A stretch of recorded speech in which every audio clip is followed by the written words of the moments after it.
মালিকাল মুলকি তুতিল মুলকা মান তাশাউ ওয়া তানজিউল মুলকা মিম্মান তাশাউ।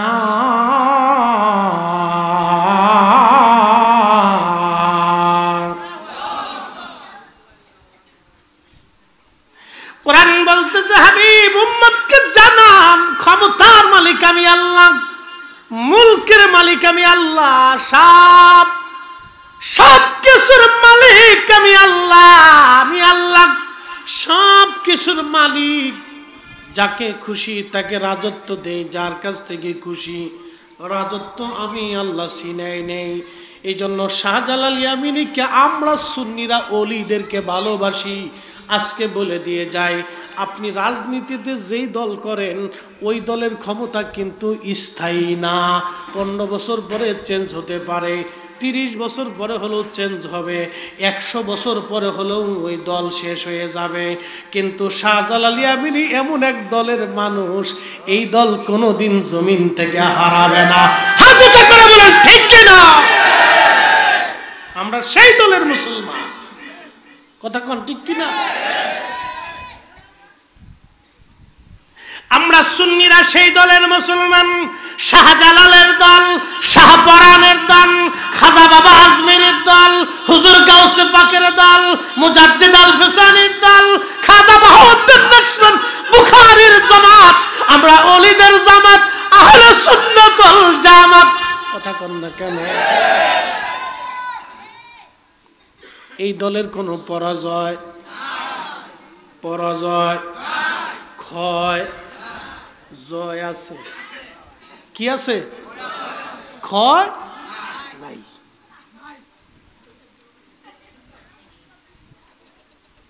আল্লাহর কোরআন বলতেছে হুজুর খুশি আমি মুলকের মালিক বানাই, খুশি মুলক থেকে আমি আল্লাহ ছিনাই নেই। তুইজ্জু মান তাশাউ ওয়া তুযিল্লু মান তাশাউ।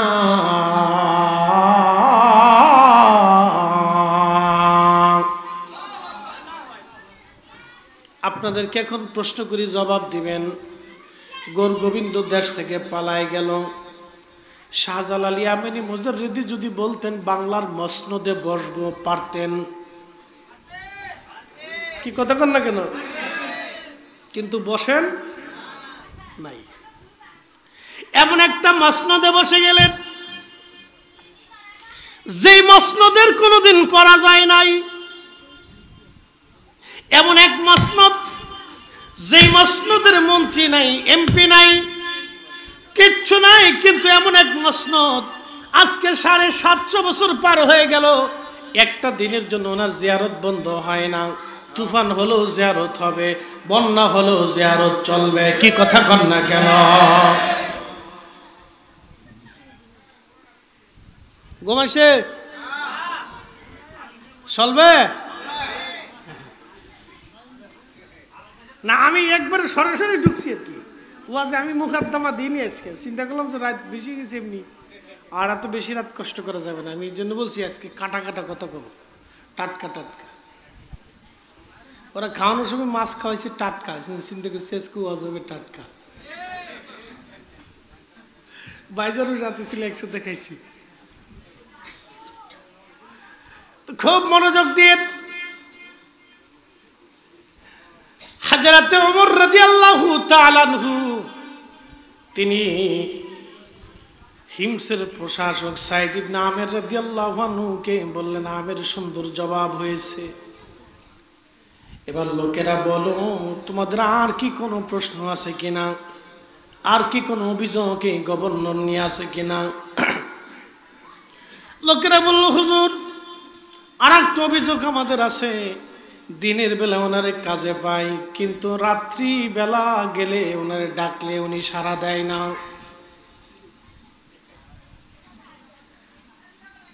সারাদিন উনি আমাদেরকে নিয়ে কাজ করেন, কিন্তু রাত্রিবেলা ওনারে পাওয়া যায় না, কারণটা কি? জবাব দিতে বলেন। সাইদ ইবনে আমের ডাকতে বলেন, আমিরুল মুমিনিন, আমি চাইছিলাম এটা গোপন থাকুক, কিন্তু আজকে প্রকাশ করতেই হবে। এজন্যই রাত্রিবেলা আমি এই জন্যই ডাকে সাড়া দেই না। সারাদিন আমি মানুষের কাজ করি, কিন্তু রাত্রিবেলা আসলে আমি আমার মালিক, আমার মনিব, আমার আল্লাহর কাজ করি। আচ্ছা, আপনারা বলেন, যেই লোকটা সারা রাত্র নামাজ পড়ে, সারা রাত্র নামাজ পড়ে, সেই লোকটা কি চুরি করবে? সেই লোকটা কি সালমান এফ রহমান হবে? চিন্তা করেন কত বড় ডাকাত। এই দরবেশে কইছিল কোরআনেও কিছু কিছু ভুল আছে। ও মতো শয়তান বাংলাদেশে আর একটাও আছে বলে আমার জানা নাই। ওরা দেখলি শয়তান হাসি আর কে উরে চাচা।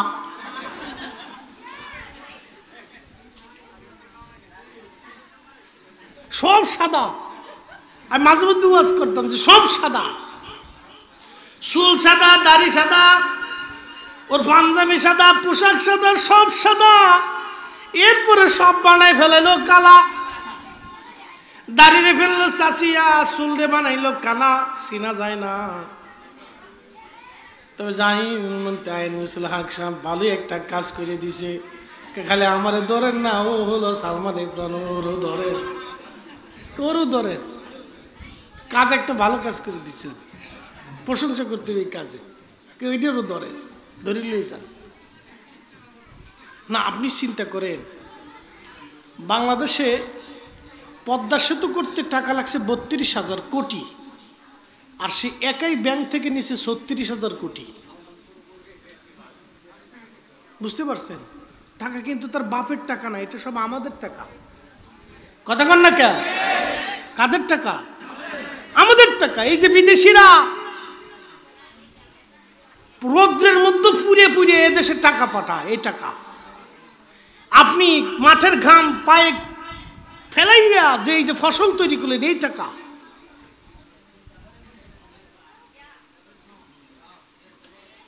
প্রিয় মুসলমান, পদ্মা সেতু তৈরি হলো 32,000 কোটি, সে একা নিয়ে গেল 36,000 কোটি। এই অবস্থা অত্যন্ত ভয়াবহ। এই জন্য বলতেছি, নবীর সাহাবী হযরত সাঈদ ইবনে আমর রাদিয়াল্লাহু আনহু বললেন, আমিরুল মুমিনিন, রাত্রিবেলা আমি ঘুমাই না, সারা রাত্র আমি আমার মালিক আল্লাহর ইবাদতে কাটাই দেই। কারণ সারাদিন তো আমি মানুষের কাজ করি, মানুষের জন্য আমি কাজ করি, কিন্তু সারাটা রাত আমি আল্লাহর কাজ আদায় করে নেই। একবার জোরে বলা যাবে কি মারহাবা? আল্লাহুম্মা সাল্লি আলা মাওলানা মুহাম্মদ আলি সাইয়্যিদিনা।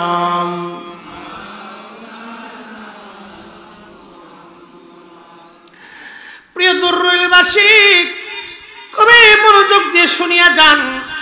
হযরতে ওমর রাদিয়াল্লাহু আনহু ডাক দিয়ে বললেন, ও লোকেরা, আপনারা বলেন, আর কি কোনো অভিযোগ আপনাদের গভর্নর নিয়ে আসে কিনা?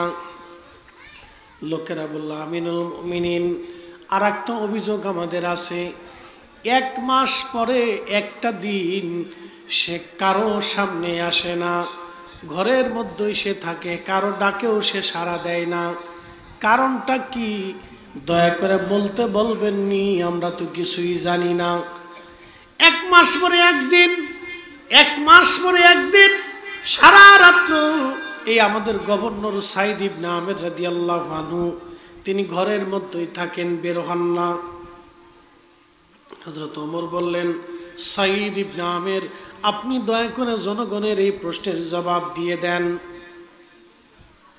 সাঈদ ইবনে আমর রাদিয়াল্লাহু আনহু বলেন, আমিরুল মুমিনিন, আপনি তো জানেন আমি অত্যন্ত হীন ও দরিদ্র মানুষ। হুজুর, আমার একটা মাত্রই জুব্বা আছে, এছাড়া আর কোনো জুব্বা আমার নাই। আরো জোরে বলেন। না না, আরো জোরে বলেন। এখন যুবকরা মনে কিছু নেবেন না, আমাদের পোশাকের অভাব নাই, কিন্তু আমরা নিজেরা হাফ প্যান্ট পরে ঘুরি। কথা কন না কা? এখন তো আমাদের পোশাকের কোনো অভাব নাই, কিন্তু নিজেরা হাফ প্যান্ট পরে ঘুরি। কারণটা কি? হাফ প্যান্ট পরে কেন ঘুরবেন আপনি? আপনার তো পোশাকের কোনো অভাব নাই, কেন হাফ প্যান্ট আপনি পরবেন? রাসূল কারীমের সাহাবী হযরত সাঈদ ইবনে আমির রাদিয়াল্লাহু তাআলা আনহু, সাঈদ ইবনে আমির রাদিয়াল্লাহু আনহু, হযরত রাসূল কারীমের সাহাবী সাঈদ ইবনে আমির রাদিয়াল্লাহু আনহু ডাক দিয়ে বলেন, আমিরুল মুমিনিন, আমার আর কোনো জুব্বা নাই, জুব্বা আমার একটাই। সারা মাস পরে ওই পোশাকগুলি আমি ধৌত করি, পরিষ্কার করি, যার কারণে ওই দিন আমি কাজে যোগ দিতে পারি না। যেহেতু আমার পোশাকগুলি পরিষ্কার করা লাগে, সেই জন্য আমি বাড়ির ঘরের বাহিরেও আসি না, আমি আমার ঘরের মধ্যেই পোশাকগুলি পরিষ্কার করি, এবং ওই দিনটা আমি আমার এই পোশাক পরিবর্তনের জন্য সময় চলে যায়। আমিরুল মুমিনিন, একটা জুব্বা থাকার কারণে আমি মাসে একটা দিন কাজে যোগ দিতে পারি না। একবার জোরে বলা যাবে কি আল্লাহু আকবার? তোমরা রাসূলের সাহাবী, এই জন্য আল্লাহ বলেন আমিনু কামা আমানান নাস, তোমরা ঈমান আনো আমার নবীর সাহাবীরা যেভাবে ঈমান আনছে তোমরা সেইভাবে ঈমান আনো। আরে পাগল হইেন না বেশি, বসে।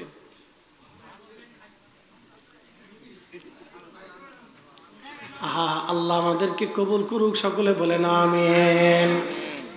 একটু দুরূদ শরীফ পড়ি। আল্লাহুম্মা সাল্লি